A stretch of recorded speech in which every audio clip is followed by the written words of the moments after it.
us you unbox, and of course our very own cuties all around. Hey guys. From the QBO Innovation Hub for helping organize this afternoon's press conference and the much-awaited top 20 announcement of the startups that will compete in Slingshot ASEAN Slingshot 2017 Startups to the Rescue competition.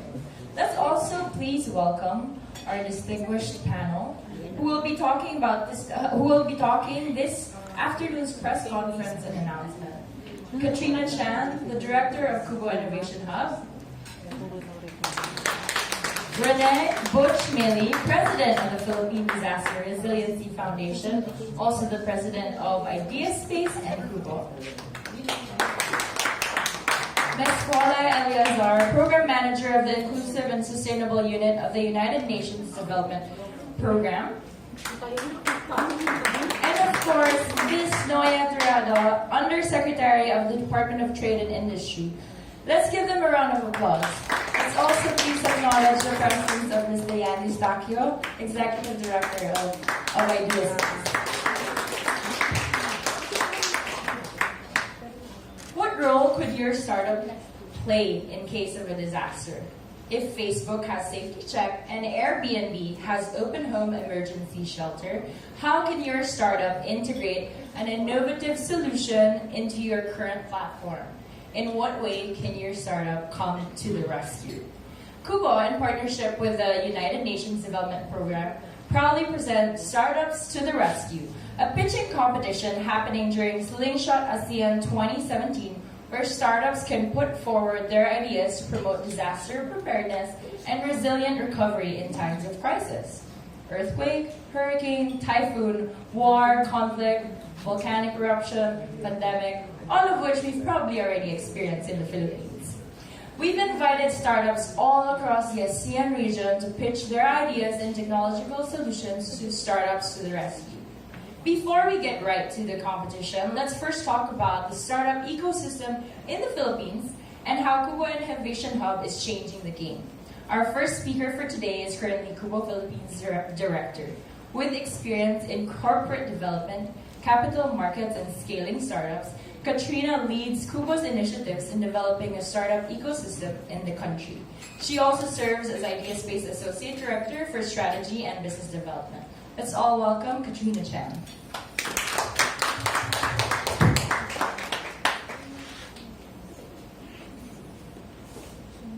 Hi everyone, I just wanted to introduce QBO a bit in a short video. QBO?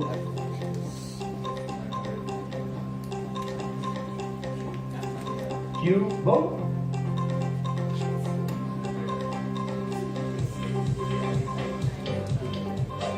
It actually just stands for QBO, as in the Bahay Kubo. And yes, we do have our very own Bahay Kubo in our office. Just like the Bahay Kubo, we stand for Bayanihan or teamwork. Kubo is a place where the community can come together to help ideas flourish, showcase Filipino innovation, and build great companies. Filipino startups changing the world. That's our vision. We believe in building a globally competitive startup ecosystem right here in the Philippines. I mean, it's about time, isn't it? But how do we do it? Let's ask Kubo President. QBO is the country's first venture at a physical space to help the startup ecosystem. It's a public-private sector partnership between the JP Morgan Chase Foundation, Ideaspace Foundation, the Department of Trade and Industry, and the Department of Science and Technology. Wait. Did you say public sector? The government? In the Philippines? Yeah, so we're very supportive. We're proud to have a partner. We hope to inspire Filipinos to come and join and be part of this ecosystem. And we want to bring their dreams to reality. In the end, it's going to help themselves, it's going to help their employees, it will help this country. What do we actually do? Well, we do this, this, this,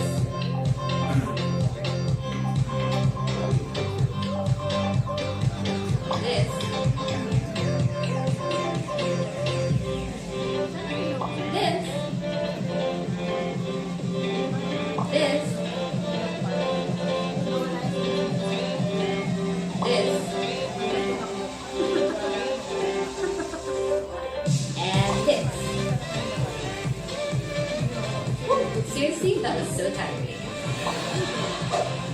But you're missing one more thing. You also do this, the JP Morgan Incubation Program. QBO picks the top startups from all over the Philippines to be part of the incubating program, where they will receive dedicated mentorship, advanced professional services, creative workshops, and assistance from ideating to exiting. External party involvements include government agencies, the Philippine Stock Exchange, and major investors. There's a potential for global exposure as well. Wow, we do a lot, don't we? Yes, it's actually as simple as encourage Q collaboration, develop the Q community, and provide incubation. Oh gosh, we're so Q-lit! So, if you are interested to join our events or be part of any of our programs catered to startup development, all you have to do is Sign up! Sign up! Sign up! sign up. Sign up! And together, Let's build! Startup community!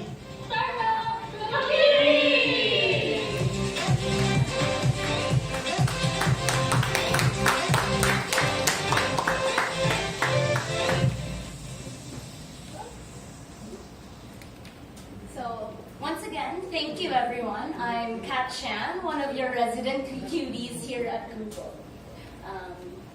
And I just wanted to take a few minutes to talk to you a little bit about what we do here in QBO, as well as provide you a little bit of background on Startups to the Rescue.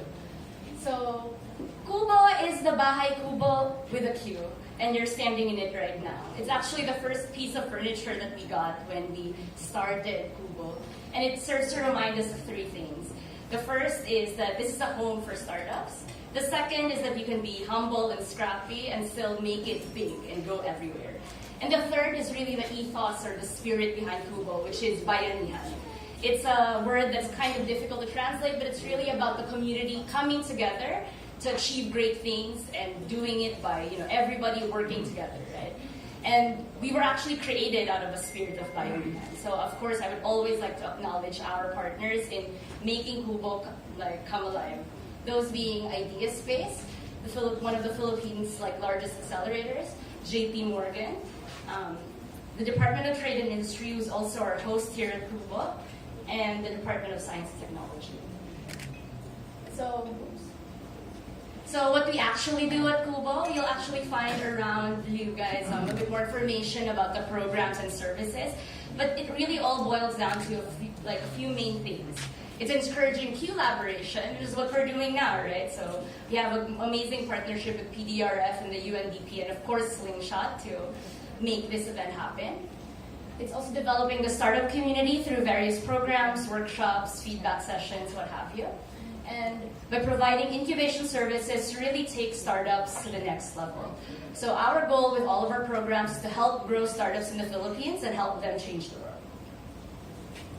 So we love startups here in QBO, but why do we love them? What makes startups so cool and unique? Well, usually these are the things that people associate with startups, right? So startups move quickly, they're able to problem solve, they use innovation, they're able to scale. But I think the usual thing that you'll find in common with all startup founders is they say they want to change the world. They have this spirit and desire, right, to make a huge difference in people's lives. And maybe they're onto something, right? So there was a study last year that basically about 2/3 of the top 100 corporations are already engaging with startups. And it's not just your usual tech companies that maybe you would expect, but also guys like Campbell Soup, right? So maybe startups are onto something, and this method of pivoting and executing quickly and growth hacking is something that really could make a difference. So we wanted to test that, right? I mean, if you want a real problem, the Philippines has a lot of real problems. And, it's not just your photo filters and your dating apps. You see things like from Typhoon Haiyan, people looking for food, water, shelter, right? So we posited this challenge, and that's Startups to the Rescue. The real question is, can your startup come to the rescue? And we weren't just looking for startups who are already working in the disaster space, so to speak, but really any startup that had an idea for how they could make the world better and change it. And some examples we have are, Airbnb with their Open Homes program and the Facebook Safety Check that some of you may have already used. So neither of these companies are, disaster companies, so to speak, but they are able to make a difference in times of crisis. So the AHA Center also came up with these surveys that we distributed to the guys on the ground who are really working in disaster situations, looking at what areas really needed innovation, what areas needed problem solving, and this is what we've done. I'm not the subject matter of these things, but we did present this challenge to the startups and gave them information on what areas could your startup be innovating in. And when we asked the question, could your startup come to the rescue? Well, in 3 weeks, over 130 of them said yes and gave us their ideas for how they think their startups could make a difference. And today we'll actually be announcing, and I'm very excited to announce the top 20 finalists who will be presenting and exhibiting these solutions at Slingshot in October 20. So these startups will have the opportunity to pitch for the 3 big prizes, ranging from $2,000 to $10,000, and hopefully really do change the world, right? Which is our goal here. So again, with Bayanihan, 10 startups change the world together and come to the rescue. Thank you so much.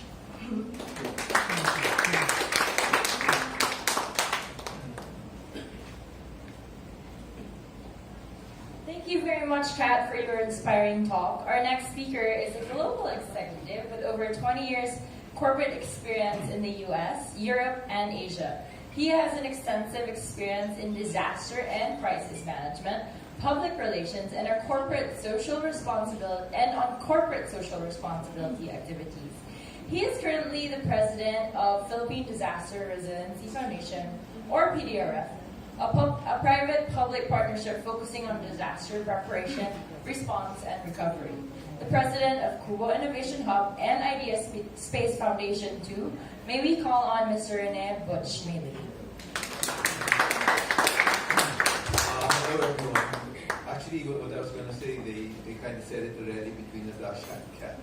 But anyway, by way of background, as they mentioned, innovation is one of the great drivers of the world economy. And so what we're looking to today is to marry idea of innovation to the many problems that the Philippines faces.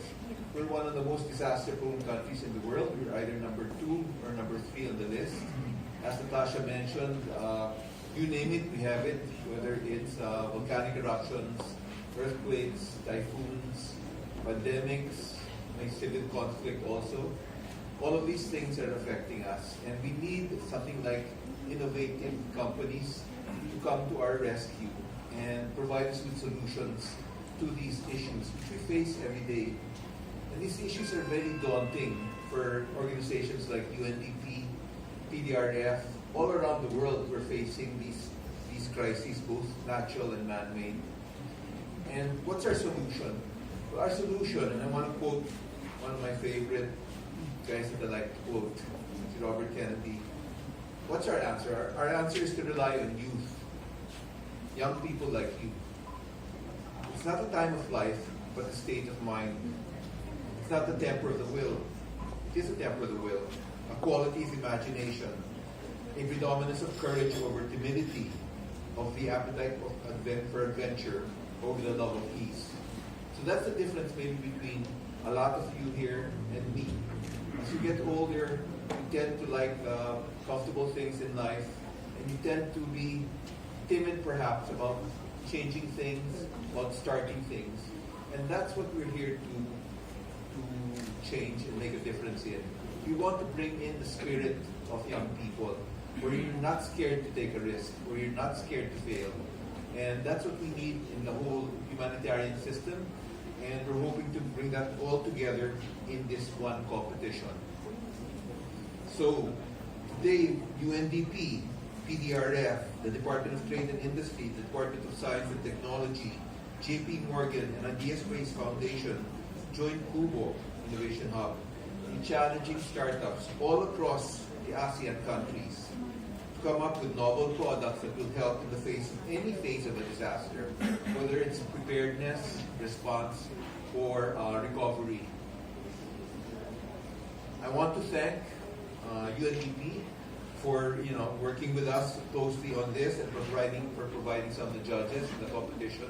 I want to thank the QBO team who worked through the weekends and really put their heart into this competition. It's not easy to go through 130, 140 entries, and UNDP, QBO, and PDRF also provided the judges and really had to wade through all these startup entries from all around Asia. So I want to thank them in particular. I think the whole theme of PDRF, of Idea Space, QBO, all of this, UNDP, is that when we work together, we're stronger. And that when we work together, we can come up with a better, safer country, not just for ourselves, but for our children. Thank you.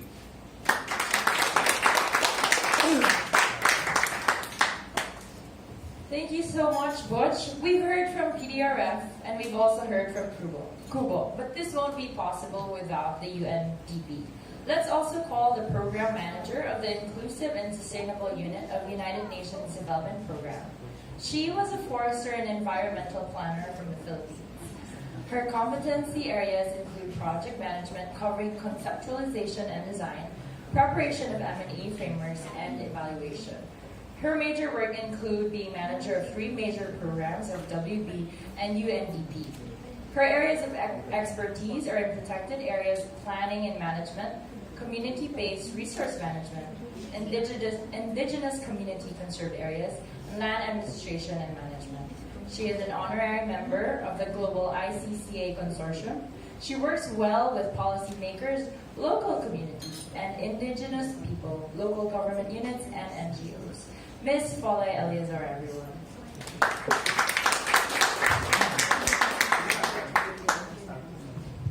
Good afternoon. Butch, PRDF, Yusek, Noya Ganado, DTI. We are very pleased to be associated with this initiative. In fact, in the recent years, the United Nations Development Program, in its effort to help countries achieve the sustainable development goal, ultimately meaning leaving no one behind, is partnering with private sector representatives. Private sector companies more widely engaging in social impact investments and other innovative platforms so that we are able to get sufficient solutions to the world's problems.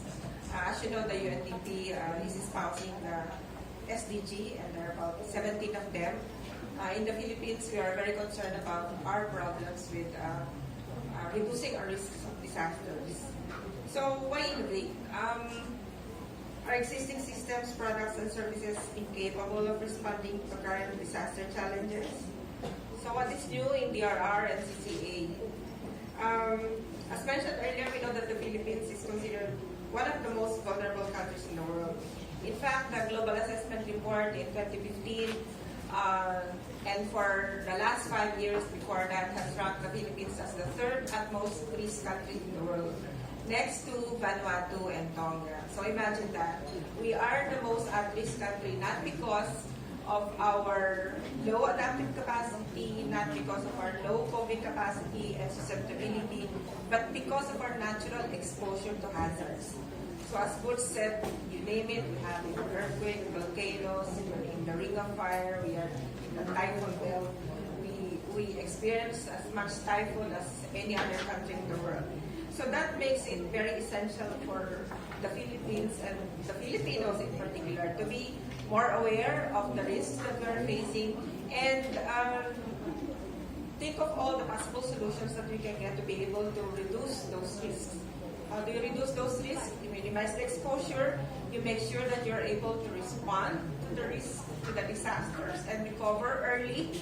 So that is the challenge that we're posing today for the youth, for the innovators out there, and we think that this event is very timely so that we will be able to discover, partner with the youth, and take advantage of their the new ideas that are coming out to be able to provide solutions to the country's problems, if not changing the world, but changing the way the Philippines is able to cope and manage disasters.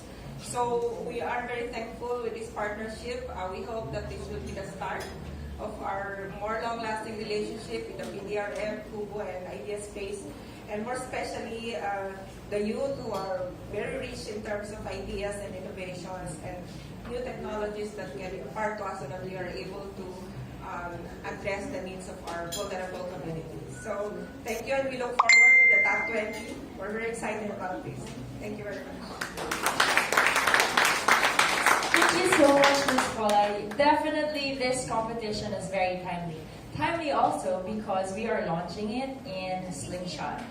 For our final speaker, let's call on the Undersecretary of Trade and Investments Promotion Group, Department of Trade and Industry. Before serving the public, the Undersecretary was dominating the information technology and business process management industry. She was a country manager of Headstrong Philippines, a Genpact company for over 10 years. Capital markets, financial services, healthcare, and technology. Now as CIPG USEC, she oversees departments like EMB, CITEM, and PCTC. Please help me welcome Undersecretary Noya Tirado to talk about the most awaited Slingshot ASEAN 2017 happening on the 19th and 20th of October.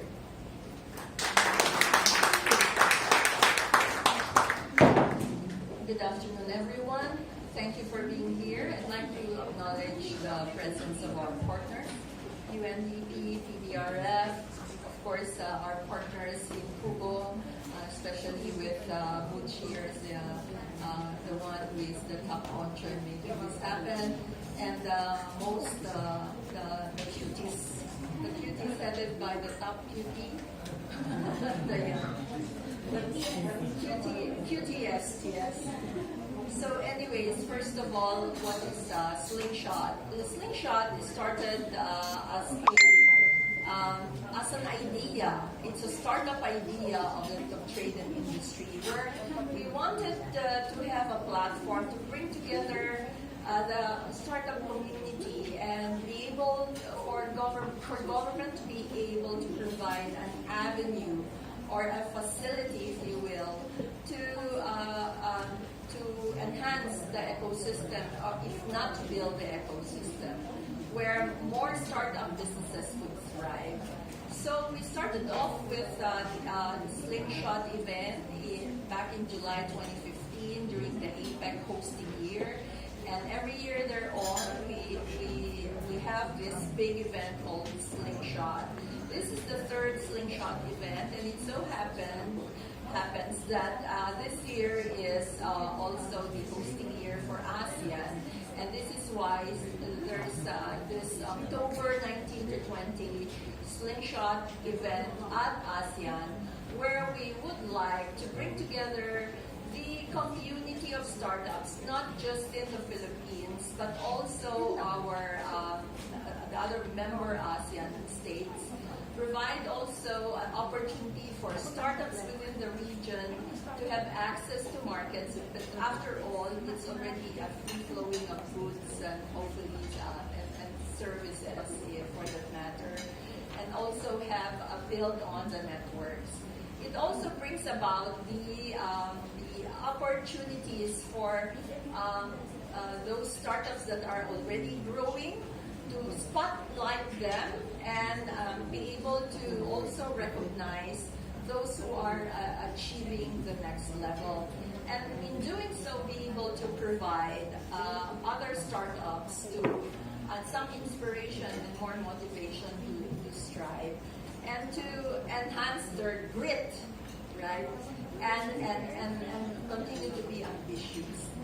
What is Slingshot after all, in as far as the Department of Trade and Industry is concerned? We want to be able to bring about a new breed of businesses that are innovative, that are challenging the status quo, that are technology enabled.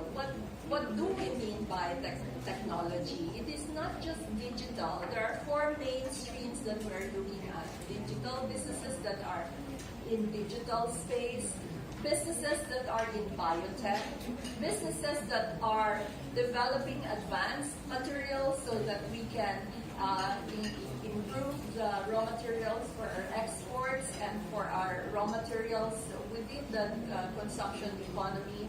And finally, where startups to the rescue is coming in, are startups that would focus on energy and the environment, for which disaster resiliency is one of the important components. And having said this, all of this should hopefully impact positively the low-performing sectors, and to name one, critical one, is in agriculture. That's really what it is. It is in itself a catalyst. It is supposed to be not just a platform, but Slingshot is supposed to be a movement. So we're going around the country where Slingshot is now in Cebu, very active, and Cebu wanted to be an innovation island. And recently we've gone to Zamboanga, and what Zamboanga would like for Slingshot is a halal edition, capturing that special niche market and developing that area towards being a specialist in the area of the 4 technologies that we're talking about, but very focused on a particular market called halal. So that's it, really. So I'm inviting you to Slingshot ASEAN, which is happening October 19 and 20. Attendance is by invitation. It is for free. It's going to be a global, it is world-class event. We are inviting a lot of experts and people who is bringing in the success stories, but also we will recognize the winners in the startups to the rescue. But also there's also a pitching competition, a startup alley. Come and register. Register now, because we think we are going to be oversubscribed, and we might start doing lottery for those that have registered beyond 1,000. Our target is 1,000, but I'm okay to bring it to 1,200, and anything beyond that would probably be difficult, so the 200 later will be up for grabs. So come, it's really gonna be a very exciting, tight security kind of event, because it's ASEAN, but please register now. Thank you. Thank you, Ms. Thank you, Young Sister. May I please ask all our distinguished speakers to take their seats so that we can start with our Q&A. We are now opening the floor to questions.